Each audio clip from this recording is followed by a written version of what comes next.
Dalam nama Bapa dan Putra dan Roh Kudus. Amin. Ya Bapa, Tuhan langit dan bumi, kerajaan-Mu Kau wahyukan kepada orang kecil dan rendah hati. Berilah kami hati yang terbuka bagi kehadiran dan kekayaan-Mu yang terpantul dalam kitab suci dan dalam alam semesta, serta dalam hidup kami. Inilah permohonan kami demi Kristus Tuhan dan pengantara kami. Amin.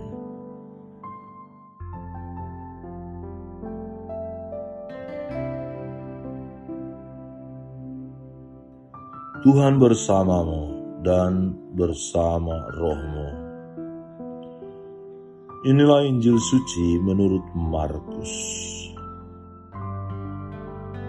Kata Yohanes kepada Yesus, "Guru, kami lihat seorang yang bukan pengikut kita mengusir setan demi namamu, lalu kami cegah orang itu karena ia bukan pengikut kita." Tetapi kata Yesus, "Jangan kamu cegah dia, sebab tidak seorang pun yang telah mengadakan mujizat demi namaku dapat seketika itu juga mengumpat aku. Barang siapa tidak melawan kita, ia ada di pihak kita. Aku berkata kepadamu, sesungguhnya barang siapa memberi kamu minum secangkir air oleh karena kamu adalah pengikut Kristus, ia tidak akan kehilangan upahnya. Barang siapa menyesatkan salah satu dari anak-anak kecil yang percaya ini, lebih baik baginya jika sebuah batu kilangan diikat pada lehernya, lalu ia dibuang ke dalam laut. Dan jika tanganmu menyesatkan engkau, penggallah. Karena lebih baik engkau masuk ke dalam hidup dengan tangan kudung, daripada dengan utuh kedua tanganmu dibuang ke dalam neraka, ke dalam api yang tak terpadamkan. Dan jika kakimu menyesatkan engkau, penggallah, karena lebih baik engkau masuk ke dalam hidup dengan timpang, daripada dengan utuh kedua kakimu dicampakkan ke dalam neraka. Dan jika matamu menyesatkan engkau, cungkillah, karena lebih baik engkau masuk ke dalam kerajaan Allah dengan bermata satu daripada dengan bermata dua dicampakkan ke dalam neraka, di mana ulat-ulat bangkai tidak mati dan api tidak padam." Demikianlah sabda Tuhan. Terpujilah Kristus.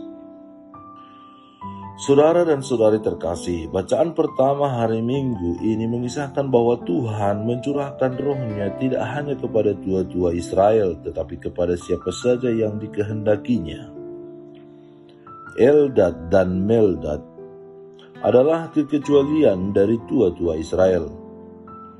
Mereka dicurahi roh untuk bernubuat atau menyampaikan pesan-pesan Allah. Melihat peristiwa itu, Yosua bin Nun meminta Musa untuk mencegah mereka bernubuat. Namun Musa justru mengharapkan semua orang diberi roh untuk bernubuat. Hal itu sejalan dengan apa yang dinubuatkan oleh Nabi Yoel bahwa Allah akan mencurahkan rohnya, Roh Kudus, kepada semua orang tanpa pengecualian. Kelak, nubuat ini tergenapi dalam peristiwa Pentakosta dalam Kisah Para Rasul. Jadi kita diharapkan memiliki pengharapan dan pola pikir yang sama seperti Musa. Kiranya semua orang diberi Roh Kudus agar dapat mewartakan sabda Allah dan memperoleh keselamatan. Jika selama ini kita memiliki pola pikir dan pola tindak seperti Yosua, bahwa Roh Kudus hanya untuk kita, maka saatnya kita bertobat, berubah, bahwa Allah dapat memberikan rohnya kepada siapapun yang Ia mau. Tuhan mencintai semua orang. Bacaan kedua berisi kritik yang sangat pedas dan secara khusus dialamatkan kepada orang kaya yang tidak bijak.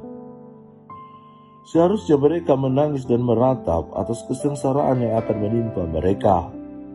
Disinyalir orang kaya, harta benda, dan mempekerjakan orang lain bertindak tidak adil terhadap karyawannya.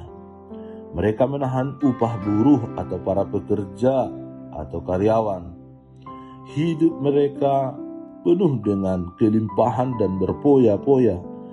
memuaskan hati dengan menghukum dan bahkan membunuh orang benar yang tidak berdaya. Orang-orang kecil ini telah berteriak minta tolong kepada Tuhan dan mereka telah didengarkan. Dengan ini, kita diharapkan berlaku adil, peduli pada orang miskin, dan memakai harta untuk kemuliaan Tuhan dan kebaikan sesama manusia. Jika selama ini kita berlaku tidak adil kepada karyawan kita atau tidak peduli dengan orang-orang yang menderita dan miskin, maka inilah saatnya bagi kita untuk bertobat secara radikal. Kita diajak untuk mendukung dan memperbaiki keadaan mereka. Tuhan memberkati. Allah Bapa yang Maha Baik, Engkaulah pencipta segala sesuatu. Mampukanlah kami untuk selalu bersyukur atas segala karya-Mu dalam hidup kami, dan bimbinglah kami untuk menggunakan waktu serta semua anugerah-Mu dengan sebaik-baiknya. Dengan pengantaraan Yesus Kristus Putra-Mu Tuhan kami, yang bersama dengan Dikau dalam persekutuan Roh Kudus, Allah kini dan sepanjang segala masa. Dalam nama Bapa, Putra, dan Roh Kudus. Amin. Allah Bapa kami, penuntun kehidupan, Engkau telah menuntun Abraham menuju tanah terjanji. Engkau juga menuntun bangsa Israel menuju tanah Yerusalem melalui tangan Musa. Kini kami umat-Mu keuskupan Padang sedang berjalan bersama dalam sinode kefikepan menuju keselamatan yang Engkau janjikan dalam diri Putra-Mu Yesus Kristus.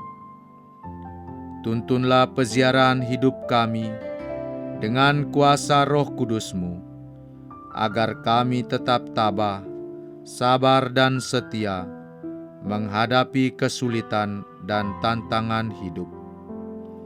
Bimbinglah kami supaya mampu berjalan bersama, saling meneguhkan dalam iman, harapan, dan kasih. Bunda Maria, doakanlah kami putra-putrimu sepanjang sinode kefikepan ini berlangsung. Ya Bapa, Engkau kami sembah dan muliakan, kini dan sepanjang masa. Amin.